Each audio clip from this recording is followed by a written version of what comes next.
They keep asking me how I can align myself with a God who seems to be standing on the sidelines, profess to be his follower when he often leaves little to guide, call him Father when he lets women and children of all ages die in the hands of oppressive men, while he watches hurricane and tsunami rip the breath from their lungs. How could I still stand here and proclaim him as sovereign?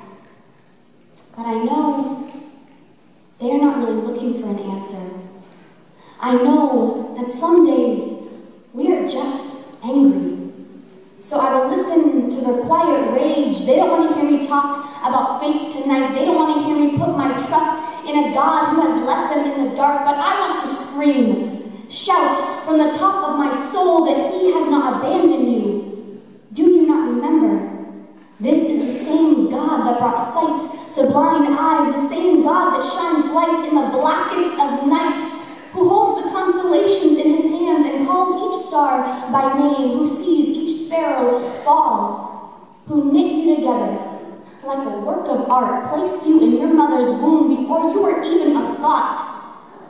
When they ask me how I can still call on you as God, I tell them it is because you are still living. Unlike other deities whose bones now lie under my feet, you will never stop breathing or moving or working. You will never stop calling all men unto your being. You will never stop pouring out mercy as fresh as the morning dew, because you are not distant and you are not removed. You are every sunrise and every falling leaf. You are the sound of every child's laughter, songbird in the dead of winter. You are both beginning and end. Alpha, Omega, healer, provider, Jehovah Jireh, mi vida, mi luz, mi corazón.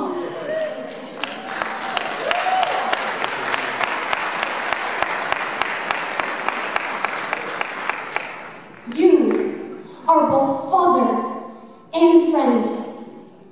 And I know there is so much broken. These days, up to our knees in collateral damage, but I don't need to see the holes to know you still care. I don't need to feel the scar to know you're still here. I don't need to look very far to know that God is still good. Because I stood on the Coney Island pier that Wednesday night, surrounded by the aftermath, so much pain you can hardly move for fear of where to start. Yet I watched one of the most beautiful sunsets I have ever seen unfold before my eyes, stood witness that night to your glory, and felt you closer, stronger than I have in months. So when they ask me how I can still call on you as God, I tell them it is because you are the only anchor in an ever-changing sea. Yes. Amen. Thank you.